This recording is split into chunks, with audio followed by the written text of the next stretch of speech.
So today we're going to change out one of these spot-free pumps. This is the Goulds water technology pump. This is what's going to be used on all of our spot-free units here at Wash and Roll. I'm going to take you step by step on how to do this. Like I said, you might not be able to hear me. We just might have to talk over it, but I'm going to let you see what we do to replace these, okay? So first thing we're going to do, lockout, tag out, okay? That's pretty important. We always want to make sure to do that while we're running so that we don't have any issues. We do this for a reason. It's safety, obviously, but also so that, we make sure that nobody goes in and actually turns it on, all right? So we're going to go do that right now. And then another thing that you're going to want to do is bolt it afterwards to make sure it's off. First thing we're going to do, come to our motor control center here. And open this up. We're going to find our application. It's on this side right here. It's actually this one right here. So we're going to turn it off. We're going to get our lockout tag out. Open it up.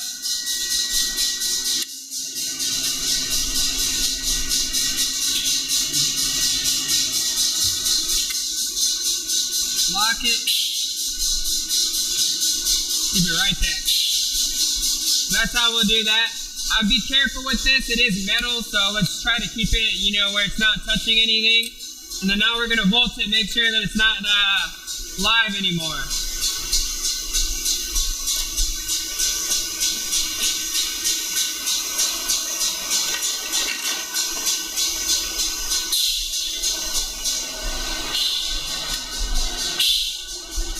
We're going to grab our voltmeter and turn it on. First thing you always want to do is cross your leads. Try to make sure that everything is working. You see 0, 0, 0, okay? Our leads are working. And then you're going to want to volt. You always volt. T1 to T2, no voltage. T2 to T3. And T3 to T1. Okay? And as you can see on this live side over here, it's hot on this side, it's not hot on this side. Contactor, okay? We also going to want to turn that off just to be safe. So we're going to come over here, find our contactor. I believe it's this one, it's an RO pump. Turn it off to the middle. Let's just double check on that. Okay, so this is the actual motor that we're replacing right here. It's our spot-free motor. We're having a problem with the air bubble in it, okay? So one thing you're always gonna wanna do is you gotta turn off the water for this. So you trace your water, comes down, here's your valve, shut it off. Make sure it's all the way closed.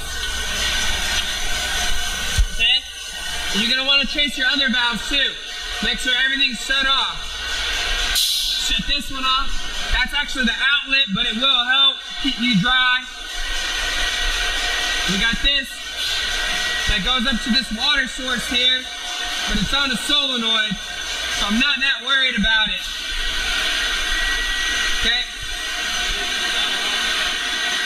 Yeah. Because if you turn this one off, you have to turn this pump off. So, let's go do that, I suppose. Let's turn this pump off. So here at Lakeline, your numbers are 38 and 36. Reject pump right here.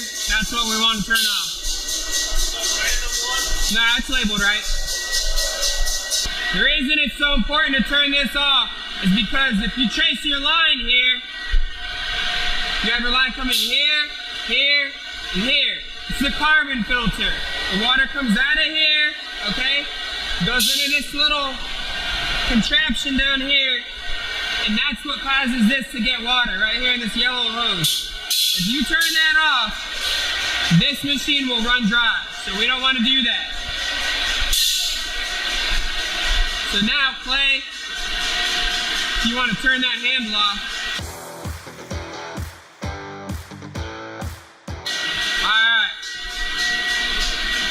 Now we're going to take all this stuff apart. This is pretty self-explanatory. We're gonna wanna take off this three-way T. The way that I'm gonna do that is I'll detach this hose attachment right here. I'll unscrew it. I'll unscrew this check valve right here and this solenoid, take this hose off, take that whole thing out, take these two hoses off right here and right here, take those solenoids out. Once I do that, I'll pull the whole pump off the wall. I'll come back to it when I'm gonna pull the pump off the wall, but I wanna show you how that's done, okay? So you gotta take this, and this off, and then we'll get to the pump. As you can see, we got all the hosing off. We took this part off right here. This was here, took it off. Take that, Clay. Took that off. We got this hose off right here, this hose off right here. A technique that you might need to use if you have some extra slack in your line, you're gonna might have to cut that because these hose nipples are really hard to get off. Anyways, now we're gonna take this motor and unwire it, okay? So, what we're gonna do, what you're gonna need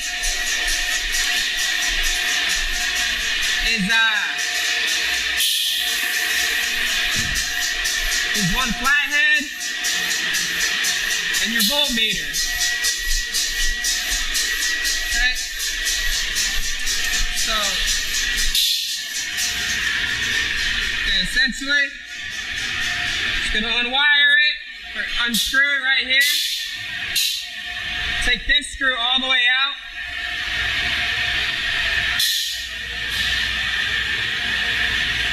Okay. Should be able to pull that off. Alright. First thing we're gonna do is make sure it has no power. So carefully I'll pull my wires out.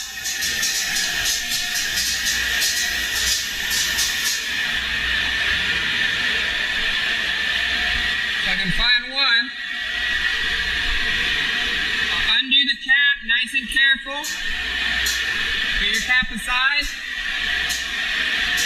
There we go. Once again, I'm gonna test my leads. Make sure they have no power. They work. Okay. Red on your power line to ground. What you're looking for is for it to say it has little to no power. If you do this and it says it has like 220 or 240, something like that, then you got power to your motor and you need to go turn your power off, okay? But I'm positive that I don't have power, okay? So what I can do though, is I can cap it, take another leg out, another power leg, okay? Undo these both.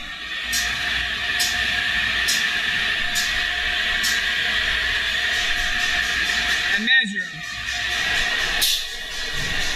Nothing. So now I know there's no power. We're good to go. So another thing you're going to want to do is remember what wire goes to which color. This will help a lot when you wire it. So 3 goes to blue. So we'll write that right here. 3, blue. Black goes to 2.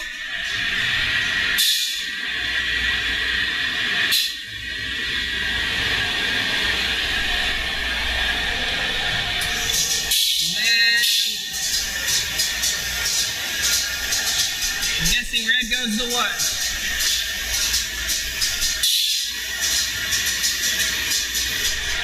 Now this will help you rewire your motor so that it spins in the proper direction. Now, if you don't remember it and you wired it wrong, all that would happen is that it would just spin backwards.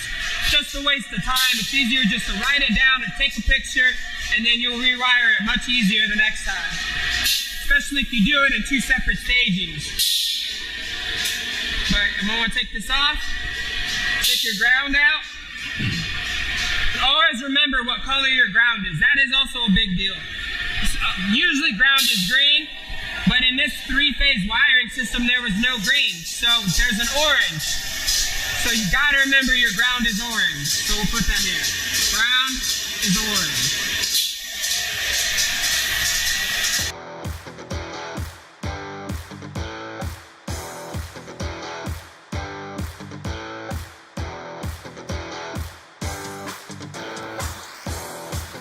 Pull it out. And because of safety purposes, I always recap. So I always put them back on, just in case. You never know. Okay? And then I'm gonna put my wire somewhere where it won't get wet. Okay? Put that right there.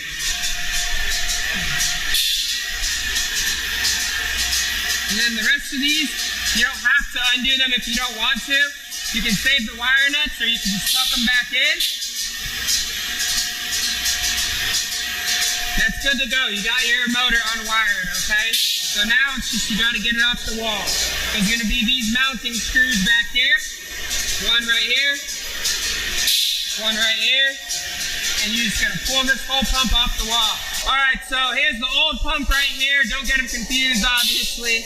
But as you can see, we took out the nipple that was right here, okay? And we took out the solenoids that are right here. If you suspect these solenoids to be bad, you're gonna wanna take them off and replace them. Okay, but what we're gonna do is we're gonna put all this back on the new motor right here. So you're always gonna wanna remember how you took it off. Obviously, if you put it on the wrong way, it's gonna be huge pain whenever you go back over there, okay? But what I used was this Blue Monster pipe thread sealant. It's my favorite one, but you guys can use any cheap 97-cent roll from Home Depot. It works just the same. This one's just a little quicker. So I pipe thread sealed my pipe here. I also did this one, okay? And then this is just Pookie. This is our Blue Monster thread sealant as well. I just use them together. The best seal, like as you can see. So let's go ahead and just pull these out. You want to pull the one out the bottom too. There's one right here. Pop them right out. Sometimes you need to use a little tool. Okay. All right. We're gonna put our pipe back in, but first we gotta hit it with some Pookie. More is less, you know, as this goes. You don't want a huge mess, and you don't want to get it inside the pipe.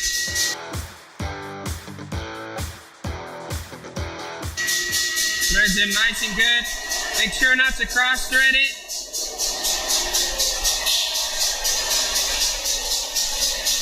About as far as I can get it by hand. So now we're gonna use our little pipe thing. Somebody's gonna hold this for me.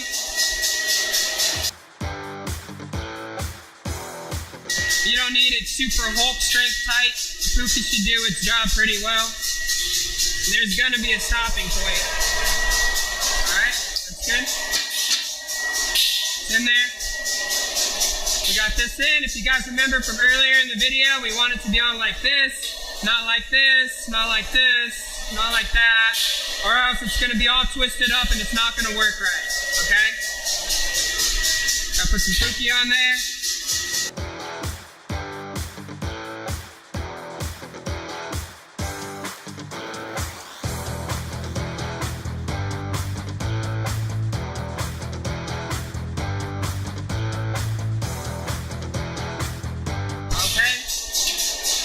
Now we got this last pipe right here.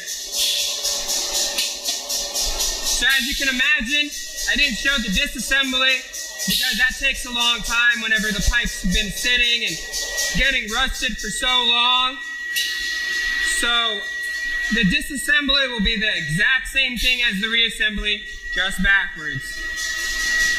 So it takes a little more muscle than this one did, but obviously it's the same thing.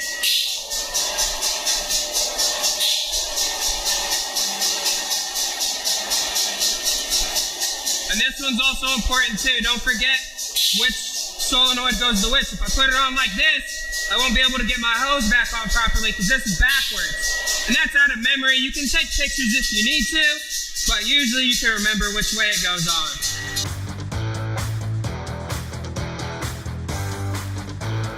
That'll be good. Now we're just gonna put this bad boy on the wall. We're just gonna hang it up, and then I'll show you guys how to wire it. I went ahead and got this pump back up here. You see, we hung it up, looks exactly the same. On this old pump, it's important that you get this piece out right here. Just a wire nut, or you can buy a new one, whatever you think. If it's damaged, just use a new one. So basically there's metal in here. You'll see that in a second. I put a towel over here for a reason, I'll explain that too. But right now, once again, you want to loosen this screw.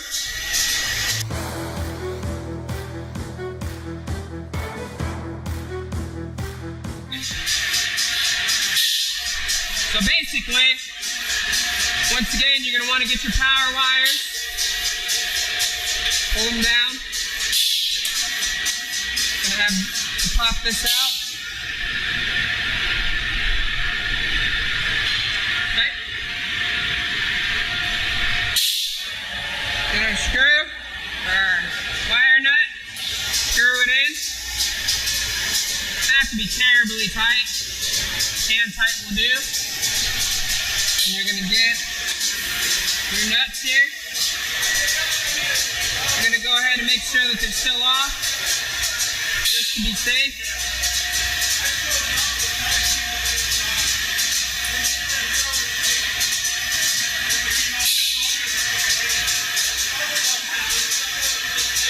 Up.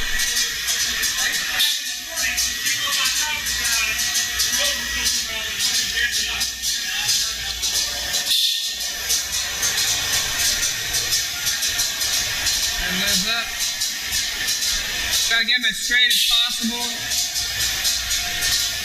Going a lot easier. Make your life much easier.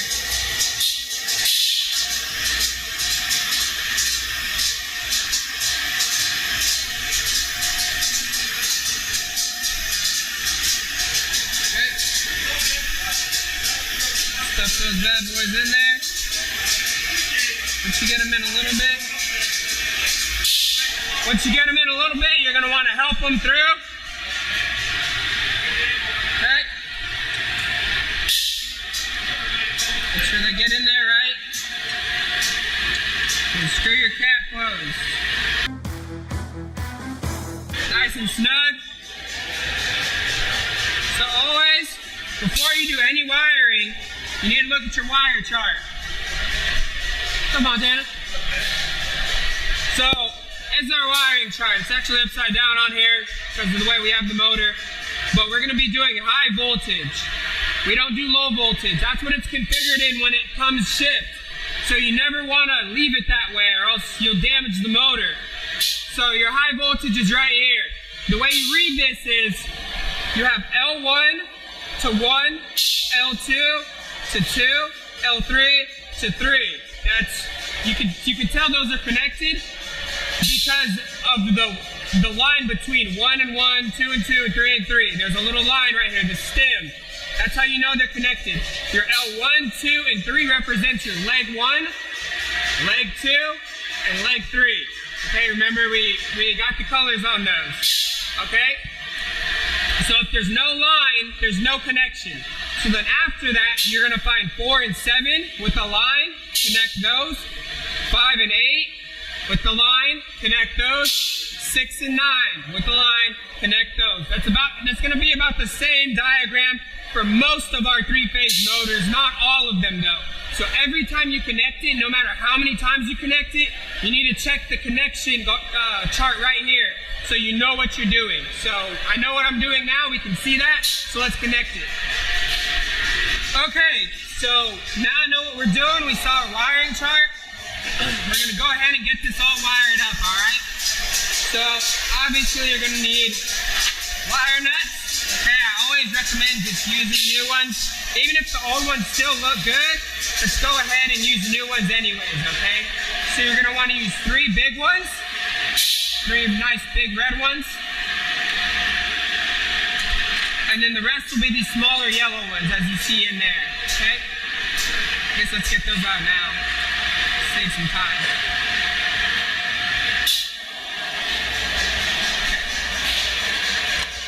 Alright, so first things first, take a look at our wiring chart. Okay, we got our ground is orange, so let's do that first. Not to get confused. Open this up.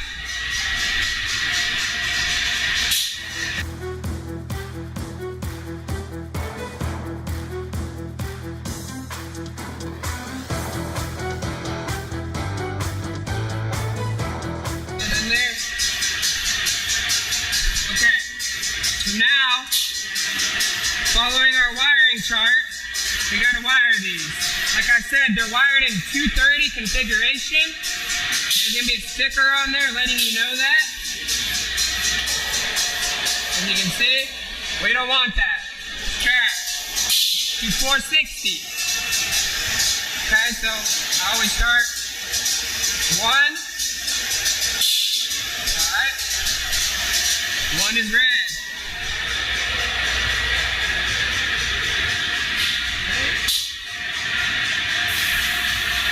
Go ahead and flip this down. Wire cutters, or blue ones. So,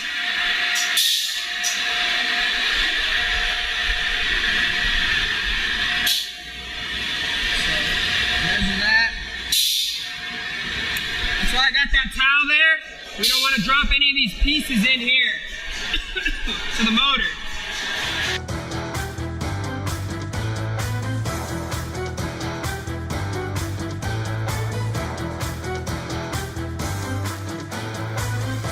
Red is 1.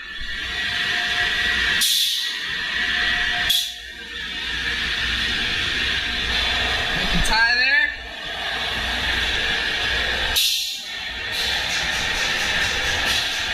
That'll be good. 2 is black.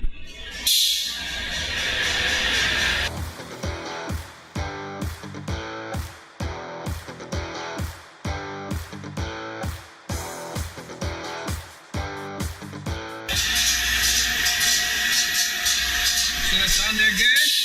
And 3 is blue.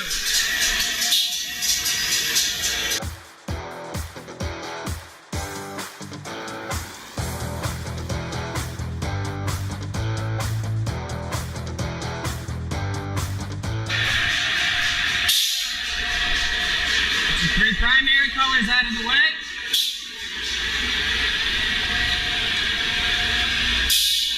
So now, undo this.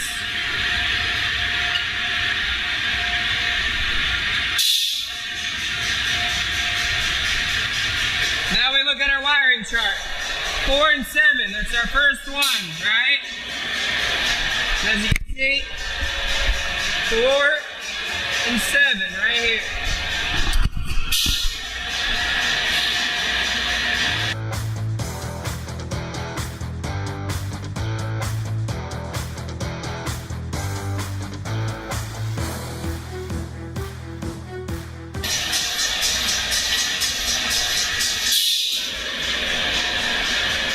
Okay. 5 and 8. 5 and 8.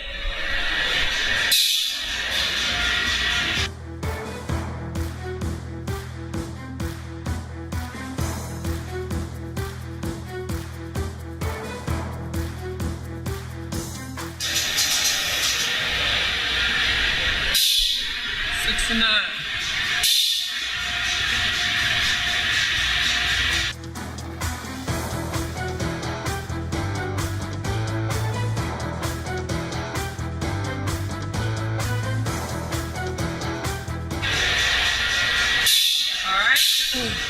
So then we always have to double check. So 1 to red, 1 to red, 2 to black, 2 to black, 3 to blue, 3 to blue. As it says on my chart, 4 to 7, 7, 4, 6, 5 and 8, 5 and 8, and 6 and 9, 6 and 9. We're all good. Put this in here.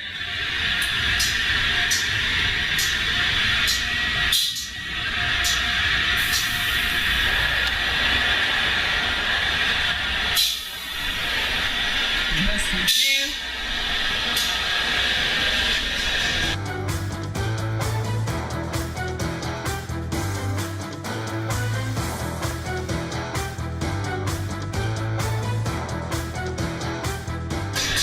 That's it. So now you're gonna put all your hoses back on. There'll be 4 of them, and then we're gonna test it.